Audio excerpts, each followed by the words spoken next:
Some are always looking for more sports content, and among the glut of sports media, some are looking for sports content that dives a bit deeper and doesn't just stick to sports. So check out Backpack Broadcasting's original long-form sports journalism series, Sideline Stories. The award-winning original series takes viewers directly into underrepresented communities within the world of sports.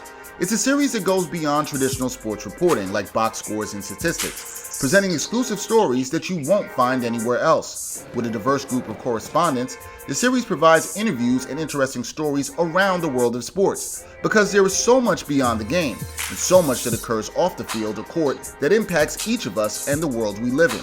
Giving a voice to athletes, coaches, fans, and everyone involved in athletics, Sideline Stories looks to push sports storytelling further than ever before. It's a winner of the 2020 Independent Shorts Awards, and all episodes of Sideline Stories are available for viewing today on Backpack Broadcasting's YouTube channel and Facebook page.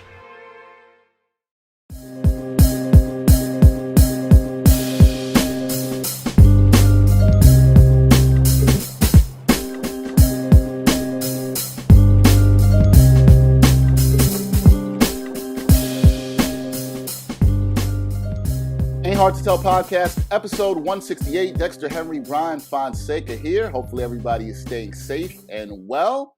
We have a guest today, and I'm very honored to have this man join us on the podcast. He followed me on Twitter, and when one of the legends follows you, you got to follow back, and you have to reach out.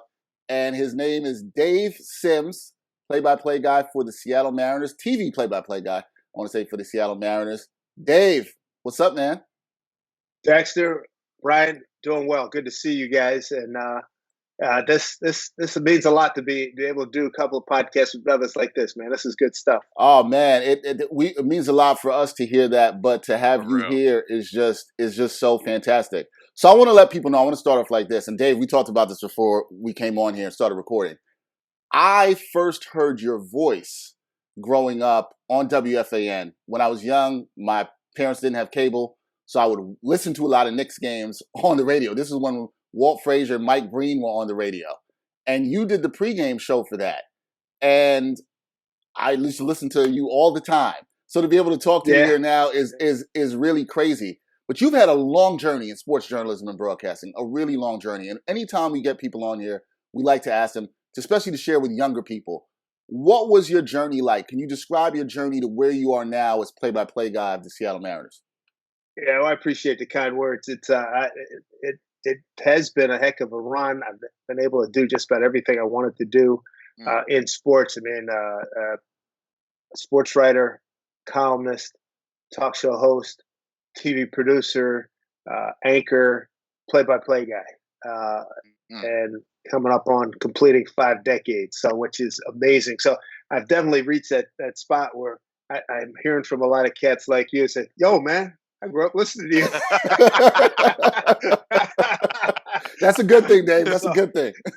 Oh, hey, man. Hey, absolutely. Word for real, especially now.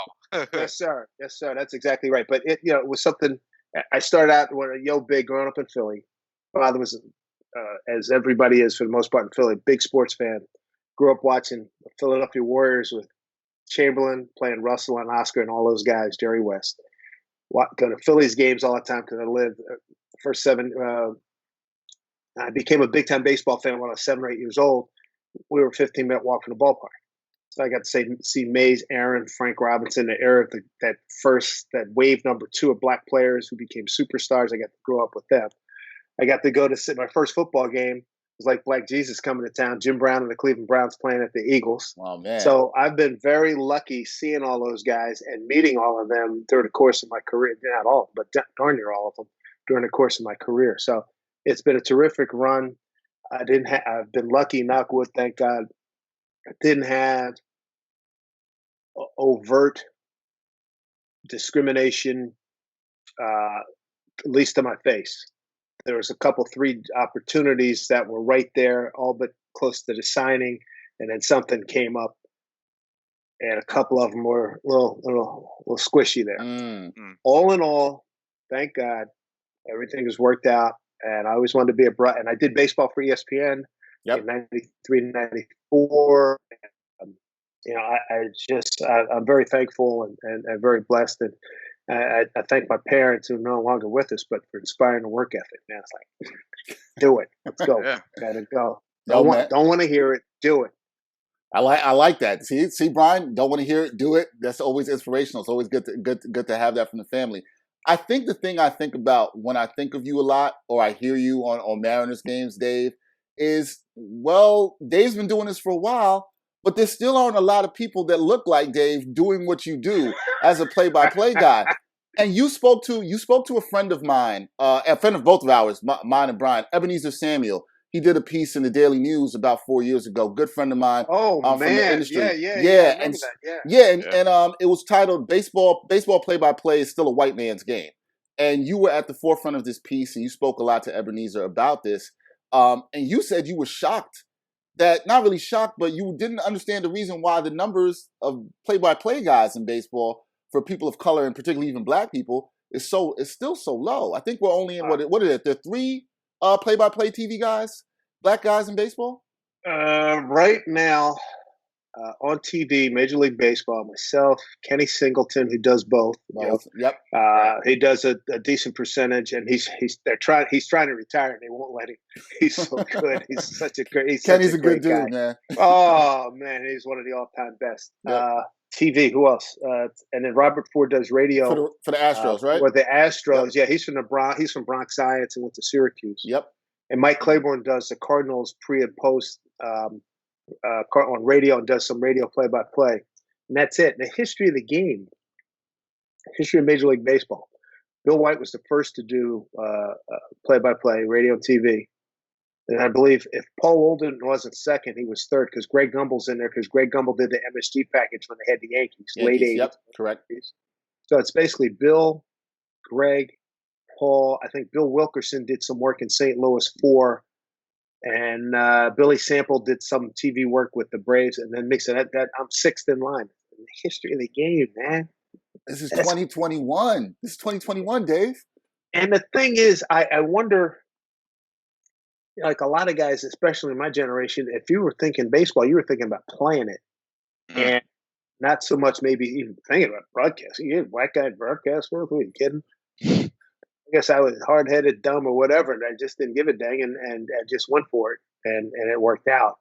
And on the way, it wasn't like I had a whole. Well, even like now, WFAN has no black guys there. Nope.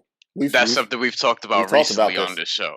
Yeah. Rick Gumbel was the first one there, then me, then Bill Daughtry, Tony Page, and then Page, mm-hmm. and a station that came on air in 1987. Right. Brian, I'm gonna let you go on this, because I know Brian has talked about this a lot, and Brian, we've been very bothered by this as people who are minorities, a black guy and a Hispanic guy in this industry. Brian, I know you've had New York City. In New York City, Brian, I know you've had thoughts on this. So I know you want to ask Dave stuff about it, so about the business stuff. So go. Because obviously you came up in this era where it was a white man's game, but that hasn't really changed much, is I guess the point of this, right? Where you look at a WFAN and you look at just places in general, where you look around and their definition of diversity is, all right, we have 20 people in a room, 18 of them are white guys, one of them is a white woman, and then maybe we have a black dude or a Latino dude in there. So I'm just wondering, as you watch things sort of evolve and change, quote unquote, have you really seen much of a change from your vantage point in all these? In this gig, I'm traveling all around the country and do a lot of talk shows. And you look at guys like you'll get somebody say, "Hey man, can you come to the show tomorrow? Talk about your ball club." Then you go on the website and you look, and let me take a look at the personnel there. The brothers of color and Hispanic brothers, man. I mean, it's ridiculous. And I don't know why, in New York, Chicago, LA, Chicago, and LA didn't have Hispanics on doing sports talk radio, man.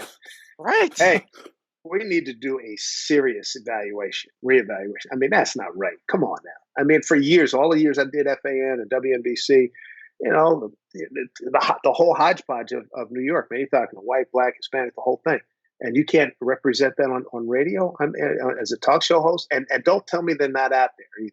I mean, Brian, you're out there, and other cats are out there, and who are bilingual, which is an absolute necessity. I mean, I wish I had studied Spanish harder back in high school. I You know a know, little bit of Spanish. I'm Puerto Rican, so it's a little different when you grow up in the States. But like, I'm getting there. You know. but but the fact that they would cats would recognize as Hispanic, that would be that would be a plus for you going into a Yeah. clubhouse in baseball. So Yeah. it's so tired, and for people in baseball to talk about especially like last summer, the summer of white guilt with all of our people. I like that. Summer of white guilt. I like that, Dave. I like that. I like that. Thank you. It's like baseball can't be screaming at other people. I mean, we've done a hell of a job. There's no question, a great job, but it can do better. We may have 5, 6 black guys in our club this year in Seattle, Mm. but diversity throughout the sports world in terms of everything in the front office, the broadcasting, it can improve. It needs to improve. It's ridiculous. But the talk show, to your point, Brian, man, sports talk radio is one of the whitest venues we got in this country. It's Yeah. unreal. Yeah, and beyond that, even baseball, like I know because I was writing about something recently where so recently MLB.com they came out with their top 100 players of the year. 31 of them were Latino. And I was doing some research, sort of crunching the numbers, and there was a study a few years ago. I'm forgetting who the study was by, but it was a thorough study. Looked through all of it. It said about 27, 28% of Latinos, or of Major League Baseball players were of Latino descent. The number had dropped for Black players all the way down to like 6 or 8% or something along those lines. And what my sort of confusion was, like, I grew up playing Little League Baseball here in New York City for years, from when I was 6 all the way up until I was a teenager, and then I basically pivoted to basketball and track. But when I was playing baseball in cities, and like a lot of our games were in Bushwick and in different parts of Brooklyn or whatever, it was all Latino and Black players mostly, like just playing. Like all my teammates were Latino and Black or whatever, and that's kind of what the leagues were. And I'm wondering, like, where's the sort of disconnect Mm. that you've seen between Little League Baseball, especially in cities, and getting those opportunities? Because like Adelin Betances, who comes from Brooklyn and who comes from Dominican parents, doesn't always break through in the same way that I feel like a lot of guys could, of Black and Latino descent. Yeah, the key is everybody tells me it's about the travel teams, and you need money for that. Mm. And I was growing up in Philly a long time ago, man. It was like if it cost $20, man, I could play in like 3 leagues or something. I belonged to a boys club. I went to another. After that season was over, I go play over here, then I go play over there. So I was playing all the time. But that dynamic is, from what I'm told, has changed. And the biggest problem is the travel team. And if you can't afford to get to a tryout, to be seen, and then get on the team, you got to buy the cost of travel, equipment, etc. I know our ball club has done a heck of a job of initiating some projects to help change that dynamic in Seattle. So, but the other thing I always talk about, and I had a sociologist, the brother, I was on a panel, and he agreed with me that baseball's the ultimate father-son hand-me-down sport. Hey, Dad, let's go play some catch. Mm. Yeah, hey, I got it from my dad too. Right, let's go to playground. Let's throw it around. Hey, let's throw BP. I mean, I grew up with all that. And a lot of guys don't grow up with that. Plus, we got to do a better job of selling our game. We got to do a better job selling our players. I mean, the NBA's killing us. The NFL's killing us. There's a poll a few years ago. Top, what was it, in the world ranking? The top athletes, professional athletes, and baseball. First player didn't come up to 122, and it was Jeter, and he'd already been retired 3-4 years. Wow. So, yeah, he looked that thing up. I remember that.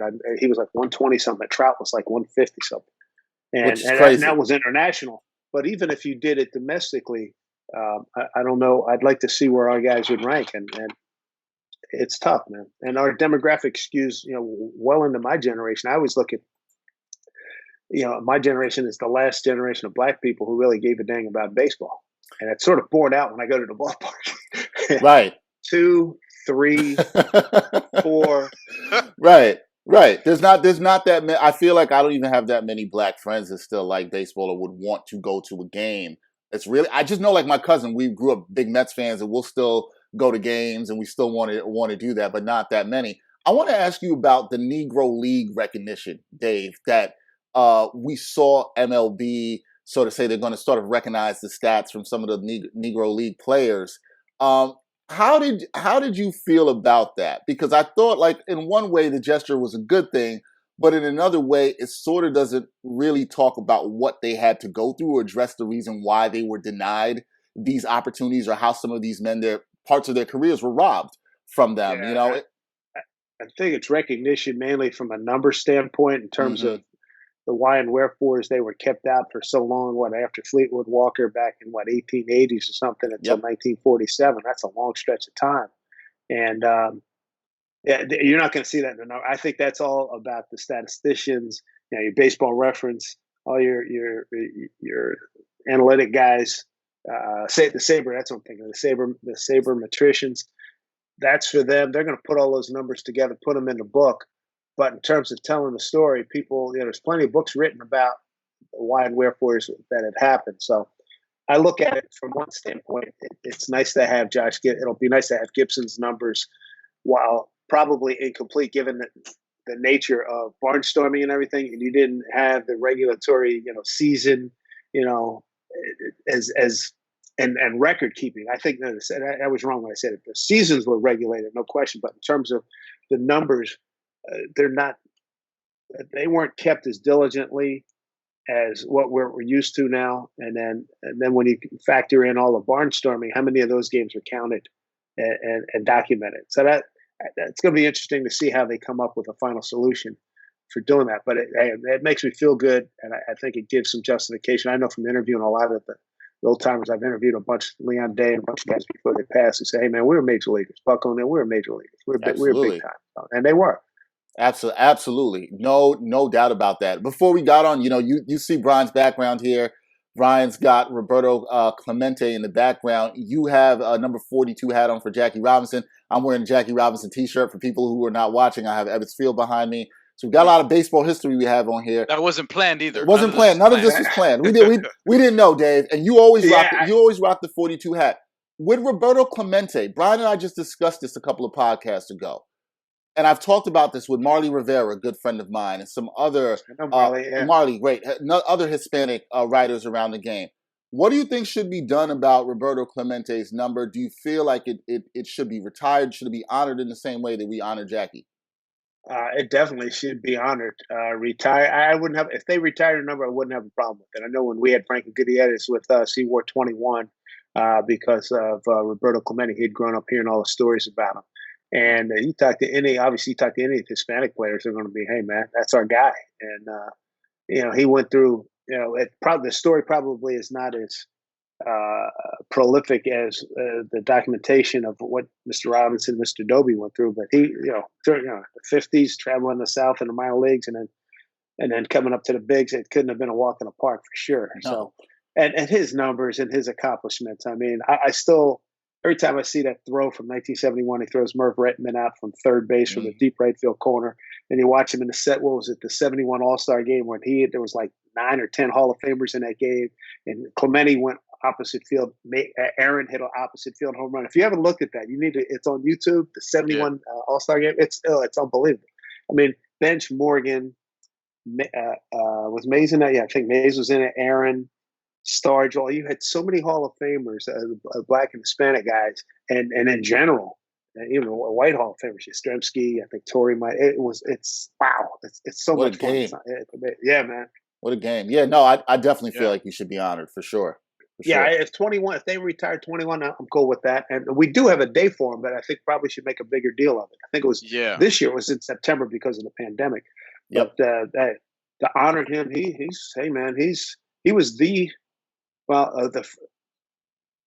was the first Hispanic player, superstar, that became a superstar once he got to the major leagues. Yeah.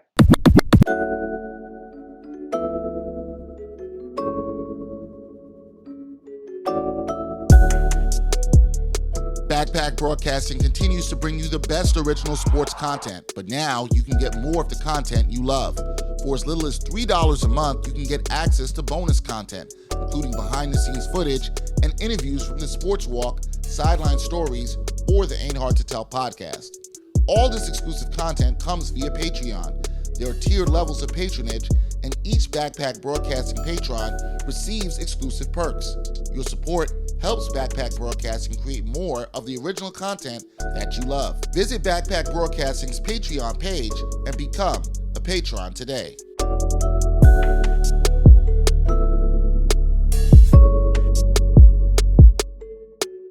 Obviously Puerto Rican. My father, who was born and raised out there. My mother was too. She was born out there, but my father was born and raised out there. Like, this is the first guy that you learn about from your father, who's from Puerto Rico, who's like, look, he did all these things, these charitable things, but he also tried to, lead a stoppage or a pause on opening day because of, certain things weren't right in this country, kind of ahead of his time, and kind of like what we were talking about last year in the year of white guilt, as you said, Dave. Like, this is something that Clemente, like the systemic racism he was trying to fight against back then.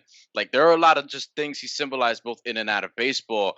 And then you add to that, like, the way it all ended, it's like, yeah, this is probably something that's long overdue, because he's not even someone that just represents Latino players and he's our guy, so to speak.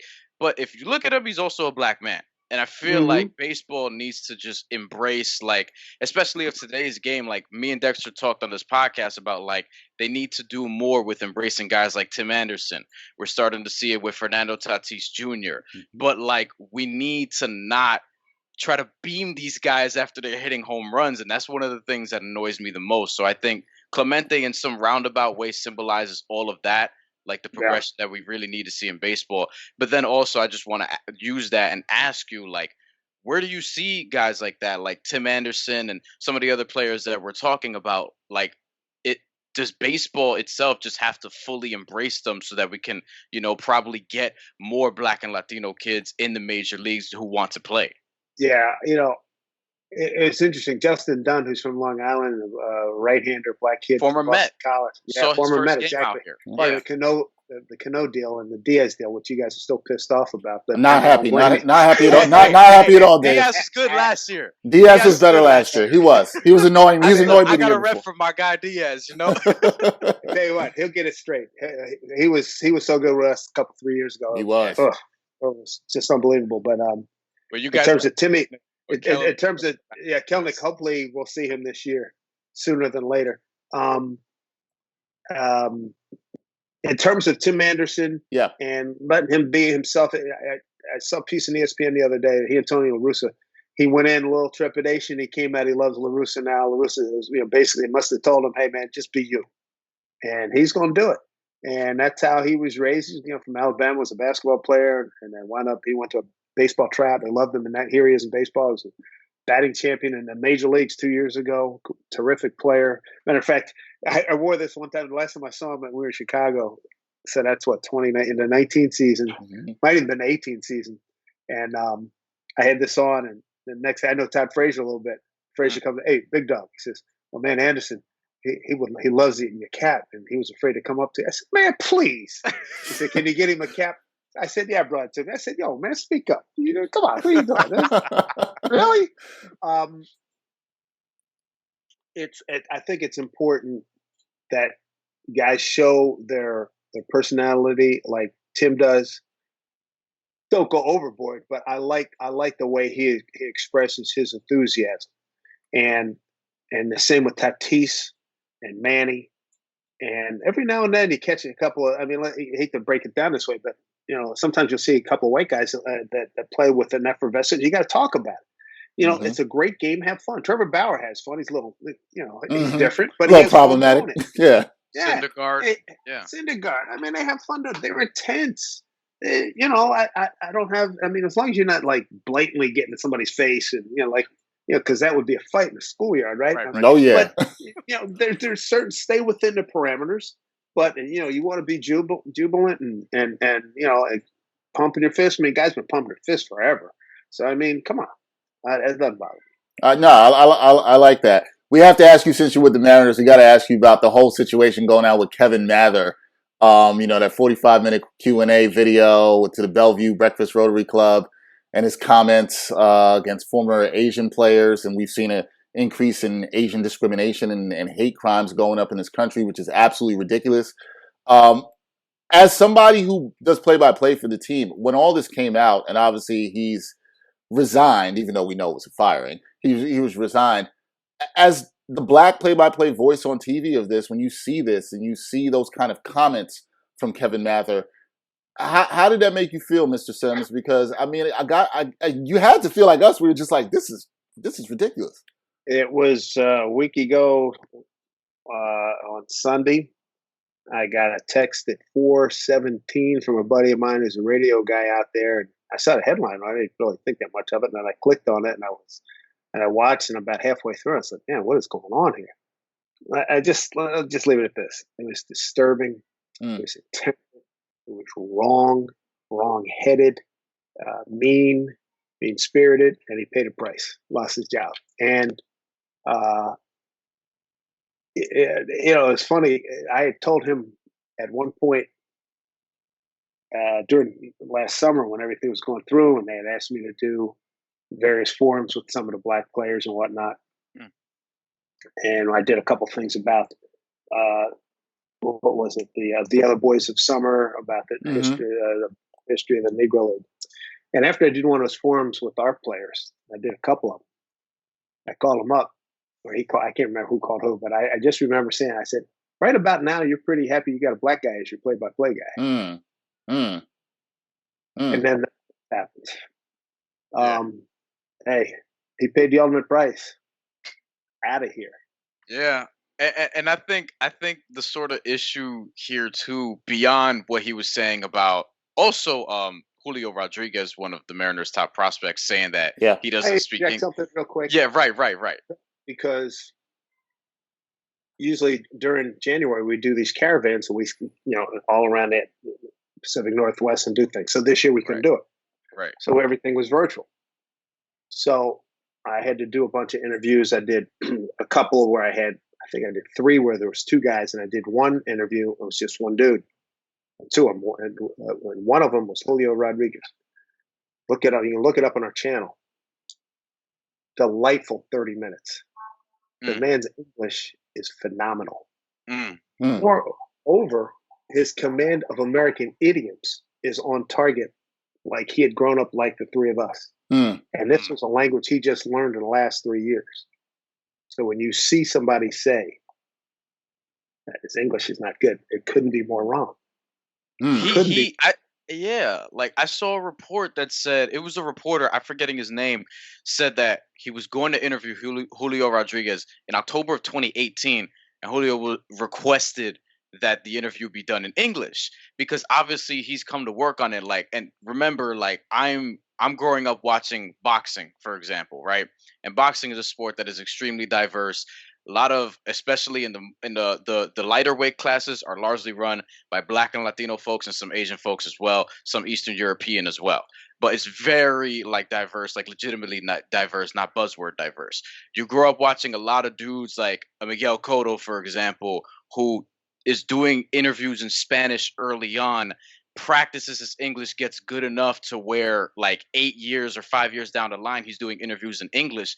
And I don't think people from here understand that is hard. Right. Because I think a lot of people from here don't quite understand, or don't really know, or haven't tried to learn the second language. As someone who's grown up around Spanish and has always sort of understood Spanish, but has had trouble speaking it, and now is trying to get better at it, I understand how difficult that is. So for him to say that about Julio Rodriguez, I was like, he hasn't had to know any other language outside of English, so he wouldn't understand that. And the same thing he was saying about the Japanese pitcher whose name is escaping me. Sashi Iwakuma. Right. Yes. And complaining about the $75,000 to use for a translator. And it's like, yo, these translators that follow around these baseball players and MMA athletes who come from Brazil, and they're not just teaching them a language, they're teaching them how to adjust at the drop of a hat, how to live in America, which is a country that can give you a lot of culture shock, especially in a big city like Seattle. It was difficult to understand too, that Julio's had his own podcast, I'd say about a year. Within the last year, he was interviewing his other rookies, the other young players, vibing with Julio. What's he speaking English to those cats? They're having a blast.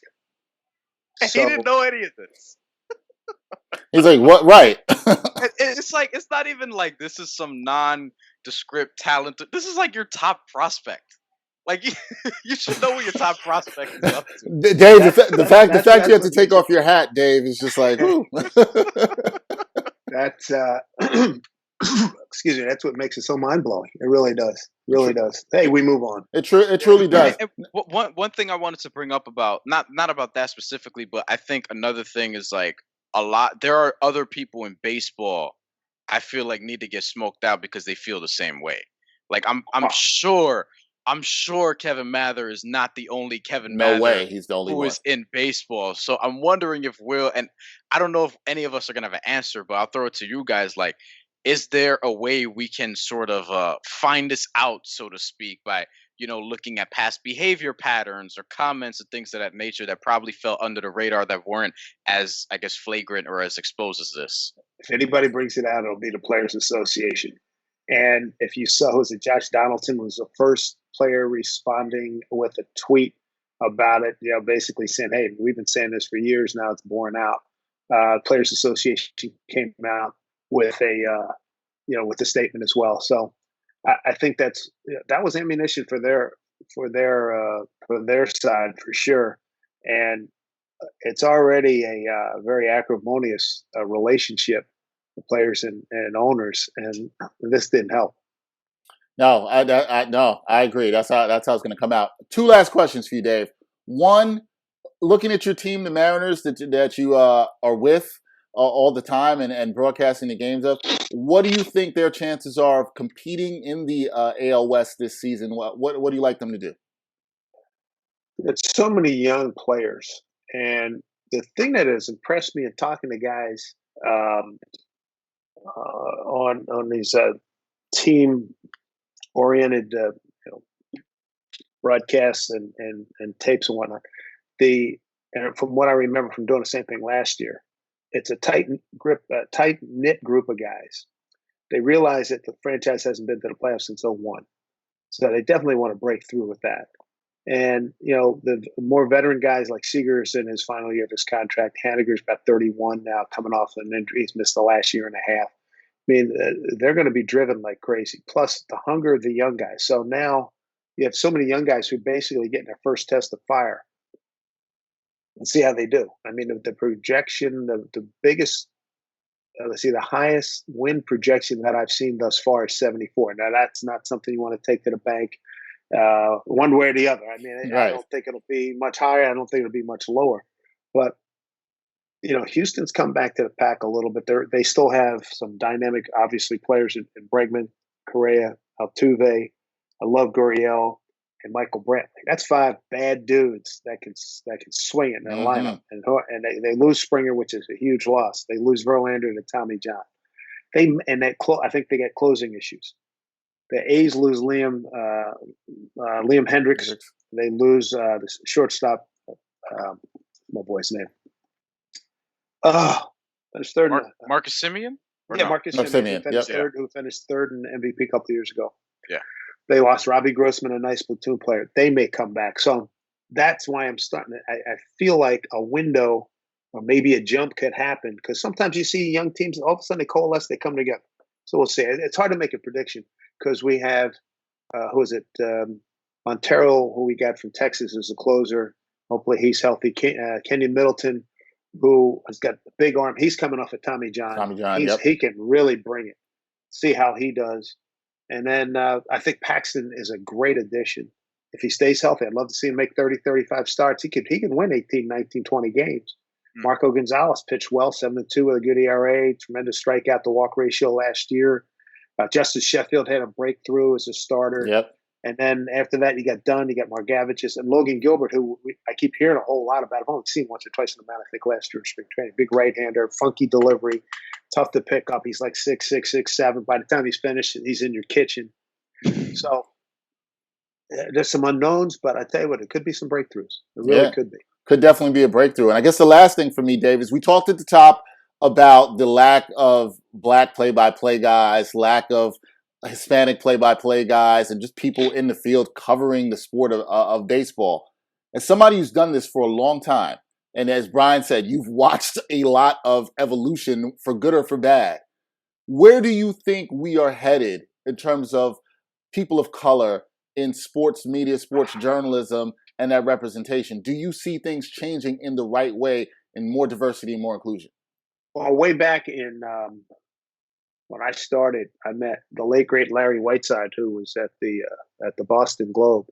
And when I first met, I think when I first started covering the NBA in '77, I remember him saying, "Sims, you're now on the list," because he would keep a list of black sports writers, particularly guys in NBA beat. It was like I think I was like number 12 or 13. Well, that number has grown exponentially since then.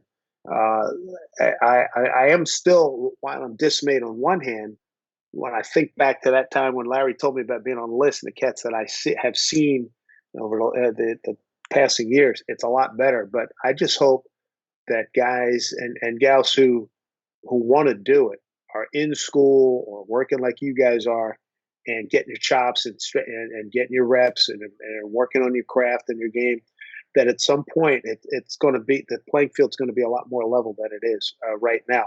And the problem, and the same thing you hear about like in the NFL when you talk about there's so few black coaches, and I always talk about, and it's so true, you hire who you know. And there's not a predominance of brothers hanging out or belong to country clubs. So you're not meeting those kind of people. So somewhere at some point there's got to be a come together in that regard. And I think programmers on radio and sports talk radio, hey, let's go to a black barbershop. You can almost pick somebody out to be a host, for crying out loud, if they can speak the language. And, I mean, because that's where all the great sports discussions are. Yep. So you mean to tell me you're going to cut your nose off and not have those kind of folks involved with it instead of a whole bunch of white suburban dudes? I mean, and nothing. And a lot of those guys are my friends. Don't get me wrong. But you want to talk about diversity. You're going to scream at somebody for, "Hey, you're not diverse enough. You're not doing the right thing." Well, hello, look at your own house. Yeah. And I think, and it's just amazing to me that, like I said, there's nobody black at FAN. Larry Hardisty's the only brother at ESPN New York. Was 98.7. Yep. And then like in Seattle at our star flagship, we don't have anybody black on there.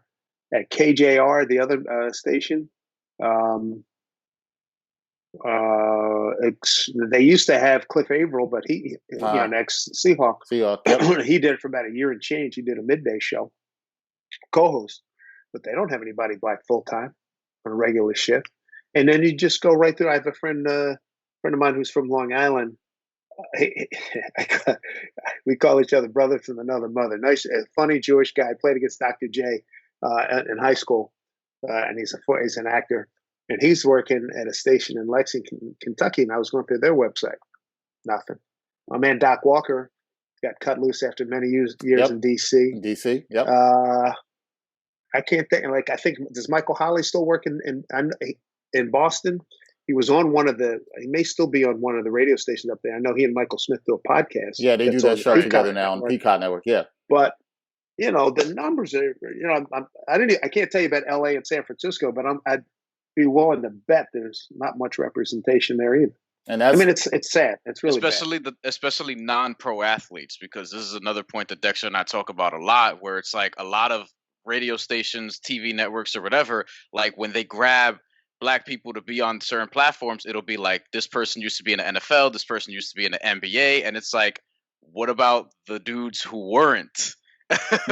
Right, like Dave, like us, like we are dudes who aren't. But you know what, Dave? You've done it.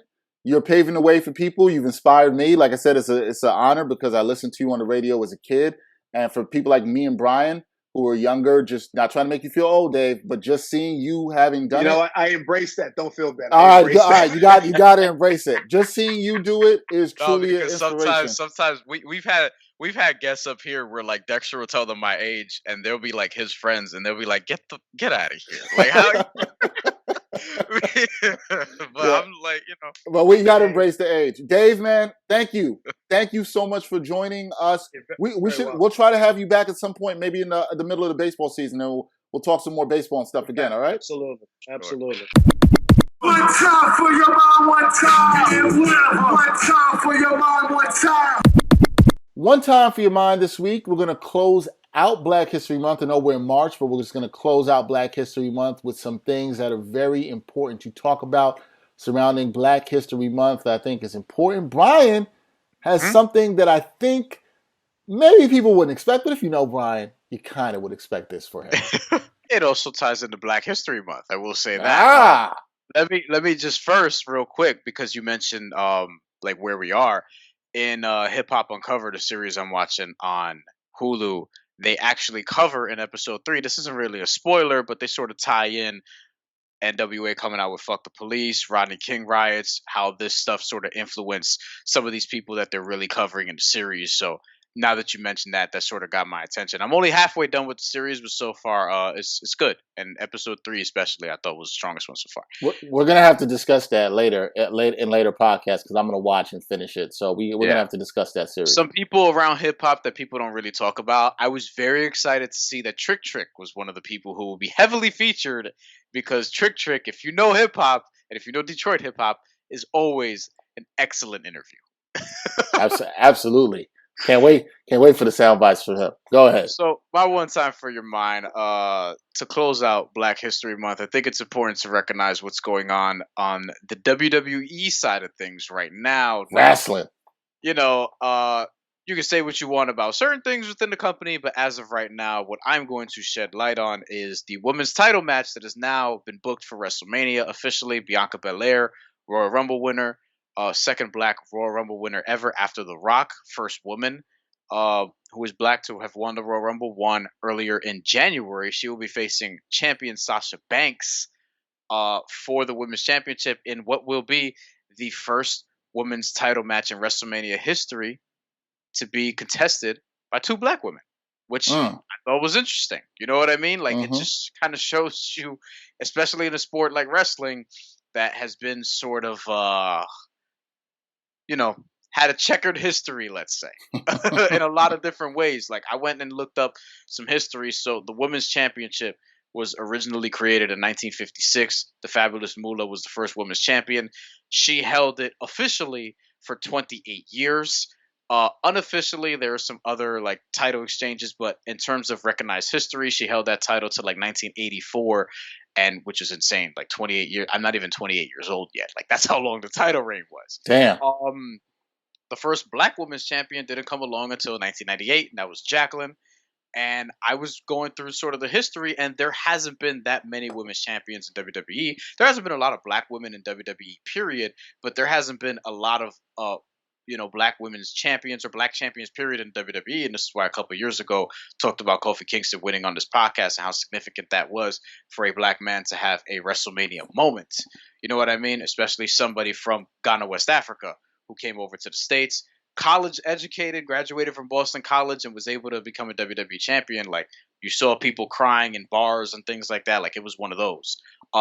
Jacqueline, 2-time women's champion. These are all the Black women that I could find in WWE history to win women's championships. It was Jacqueline twice. It was Jazz twice. And if you watch wrestling from back in the day, especially ECW, Jazz was like, she was definitely women's championship worthy. I will say that. Layla Eel or L, I forget how to pronounce her last name. She was great. She's actually Afro-British, of Moroccan and Spanish descent, so not from America, but still a woman of color who is Black. Alicia Fox, Naomi, Sasha Banks has won it a bunch of times, and then at NXT there was Sasha Banks and Ember Moon, and that's really it. So you're looking at 7 different women who have been able to become champions. 6 not on NXT, 6 on the main roster. So this is pretty significant. And the way things are going with Bianca Belair, somebody who was an All-American SEC track and field athlete in college, somebody who was like legitimately one of the best athletes in the country at one point. Like, this is somebody who has a chance to really make something special happen. And WWE clearly has resources behind her. These are 2, like, Sasha Banks is coming off arguably her best year performance-wise of her career. Like, she's had some really great matches and storyline and storytelling and just the creativity around her character and things of that nature, taking it to a new level. And Bianca Belair is obviously newer. So I think this has the potential to be a great match. I hope that is the main event of at least night 1 of WrestleMania, because I think that will be a very seminal moment. And I don't really care who wins. I just kind of hope that they have a classic, sort of 5-star encounter that I know they're capable of having. And I think these are some of the things that we should hold in high regard, as we're watching some of these sporting events. Like, she's talked about this on the documentary they did on the WWE Network on her. They have like these bunch of documentary series. And she's like, I want there to be a time where like I can just be myself.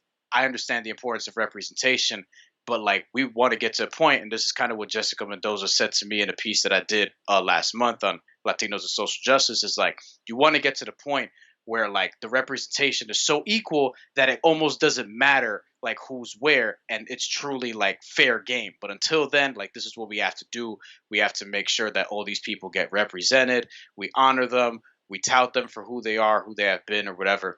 And I think that is something definitely worth recognizing in closing out Black History Month. Yeah, man, definitely important to see the matchup between two Black women for Black History Month. I know we've spoken about this many times on the podcast. Even myself growing up, you just didn't see a lot of representation, right, in terms of Black people, whether it's in sports, whether it was in video games, literature, whatever. So to see that is definitely huge, even in the sport of wrestling. And look, when it comes down to this, for this situation, look, you know me, I'm always rooting for everybody Black.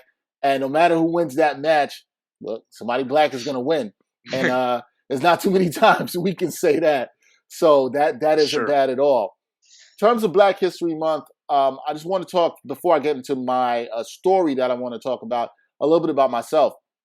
Had a really interesting and good Black History Month. Got to work on some great stories at work, surrounding some great people doing some stuff in the field of meteorology around Black history, some established, some younger. And I thought it was important for me to also tell stories that sometimes we don't always have to look in the past for Black history or at people who are so much older that have done it for a certain time. There are some young people that are actually creating history from across different cultures. And it's important we tell those stories too and give the people their flowers while they're doing it, no matter what their age is. I think that's always important to do. So I got to do that. And then if you haven't seen on Twitter, Facebook, however you follow me, was nominated for the New York Association of Black Journalists Stuart Scott Award, which was their award for sports journalism.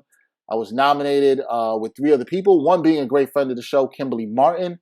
I was also nominated along with Taylor Rooks, who won the award, and my man Justin Walters for WPIX, who also does some great sports reporting too. But the reason it meant so much to me, Brian, and everybody else, is that, look, I got nominated for this award, and I don't even work at a major sports outlet.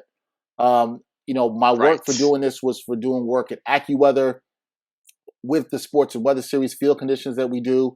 And also my independent work, Sideline Stories, that the New York Association of Black Journalists also recognized. And I'm very grateful for. And obviously this podcast too, and what we do around sports and hip hop. So to be recognized for that, and I think what matters the most for me about it is I'm recognized for an award that's named after one of my heroes, somebody I've really looked up to in sports journalism, is Stuart Scott, who passed away and left us a few years ago, but his legacy is still with us. And I'm somebody who watched him, as I know you did too, Brian.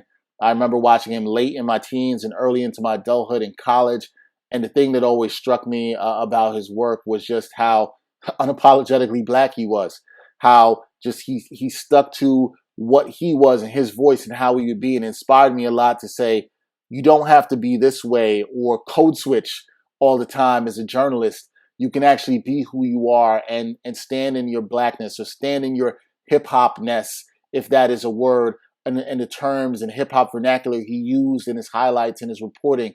It was just dope. So seeing that was definitely inspiration to me, and I know it's been inspiration to a lot of people. So to be nominated for an award, even though I didn't win the award, was just a huge honor, and I think a testament to a lot of the work that I've done in terms of investing truly in myself and not waiting for other people to give me opportunities, which I think is truly the best way you can honor Stuart Scott in sports journalism. So yeah, it was definitely an honor for me to do that. But I think that ties into reflecting on myself with Black history, but also reflecting on the month.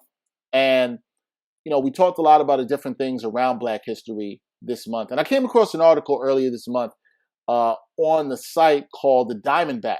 It was an article written by a writer called Yahira Galvez. And the article was titled Black History Month. This actually was a column opinion, I should say, but it was titled Black History Month has been commodified and corporatized. Here's why that's problematic. And the headline in this article by Ms. Galvez, I absolutely agree with, because I think if we look back at some of the things that have occurred since the murders of Breonna Taylor and George Floyd, and even going further back, if we go to Trayvon Martin, Sandra Bland, and others who have died at the hands of the police, Alton Sterling, and others to name a few. We saw a groundswell. We saw people take to the streets last summer. Then we saw a lot of corporations, put out their little messages about Black Lives Matter. And I thought even then it was fair to question, are these corporations really down? Are they really down for the cause? Do they really want to end systemic racism? And now you've also seen, in which Ms. Galvez also expresses in her article, you've seen a lot of these corporations get behind Black History Month. And some of it can feel a bit performative, or it's at least necessary for us to question that, because this is a country whose foundation has been built on the erasure of Black narratives. Black people built this country for free, and a lot of that has been tried to be erased. So much so that even earlier in the month, Brian and I talked about, in a One Time for Your Mind, a school in Utah that was where parents were signing up to not have their kids being taught Black history, as if somehow it's not a part of American history. And I'll reiterate what I said in that One Time for Your Mind. Black history is a part of American history. Hispanic history is a part of American history. Asian history is part of American history. And you can't tell the story without those cultures in America. It's impossible. And people are still trying to erase that. People do that with the Hispanic community, which is the fastest growing community in this country. And they're trying to erase their story sometimes too. But we have folks like Brian that are making sure that is not going to happen. But the history can't be lost upon us. And I think it's fair to question companies and corporations whether now, when they conveniently come behind Black History Month or Black Lives Matter, if this is just all a way for them to look more progressive, a way for them to earn more money, because it just appears that they're standing with us. So I challenge all of us, of all races, of all cultures, to look at your companies and say, what are you truly doing to stand with Black Lives Matter? What are you truly doing to stand behind all people? How are you supporting our Hispanic brothers and sisters, our Asian brothers and sisters, especially now in a time when we're seeing Asian hate crimes on the rise, crimes against Asians, hate crimes against Asians on the rise. These are times when you're going to see people come out and say this stuff, but what are they really doing? Is the company you work for, if you have a job in this time, which is very difficult, is the company you work for truly committed to being more diverse and more, maybe more importantly, more inclusive? Not that they just hired a couple of people that look like me and Brian and put us in there, but are those people actually comfortable once they work there? Are their voices actually being heard, right? If you bring up maybe this point to your employers, are they actually hearing you and taking action? These are the things that matters, and I think this is why this article I read in questioning that is really fair for us to do. We need to question that in everything as we go forward. It shouldn't just be about Black History Month. It shouldn't just be when people take to the streets because of injustice. It's imperative on all of us to push this forward. And a friend of mine, she had a great tweet that I retweeted the other day, and it was very specific in what she said in talking about journalism and the news industry when it comes to this. And she said, news friends, normalize covering Black history stories outside of just February. Same goes for women's history in March, Hispanic history from September 15th to October 15th, and Asian Pacific history in May stories, etc. Yeah, these are stories we should be telling all the time because they're absolutely part of American history, not just when it's convenient, not when it's just easy to get behind a month. And I also want to add our LGBTQ plus brothers and sisters in there for Pride Month in June, not just when it's convenient to do these things, but all the time. And it's imperative upon us as people of color to hold these corporations accountable, that it isn't just performative. Now is the time to really use your voice heard. Don't let these corporations or the places you work with say they just stand with Black Lives Matter. Challenge them. How are they going to do it? What are they doing in the community? Are they making the workplace better? Now is the time to ask those questions, not just for Black History Month, not just for any of these months, but going on to the future. We really need to see who's about change. And it's not about being performative when you want to be. It's really about being about it and holding people accountable as we go forward. But it was a great Black History Month.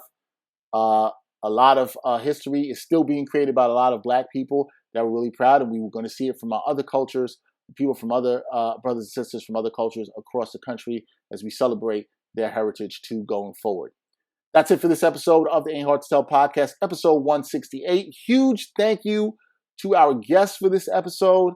Yes. The legendary Dave Sims. It was an honor to talk with him. I know Brian and I thoroughly enjoyed that conversation, and he will be back to talk with us more for sure. We are now in the swing of Women's History Month, and we plan to have some great guests for the month to talk to you. Women doing their great things in sports, journalism, hip hop, etc., and beyond. So that should be fun to talk to our sisters about what they are doing and how they're progressing things in their respective fields. So we'll have more on that. We always continue to thank you, the listeners and viewers, as usual, for your support and your continued support as we go forward. So for episode 168 of the Ain't Hard to Tell podcast, I'm Dexter Henry.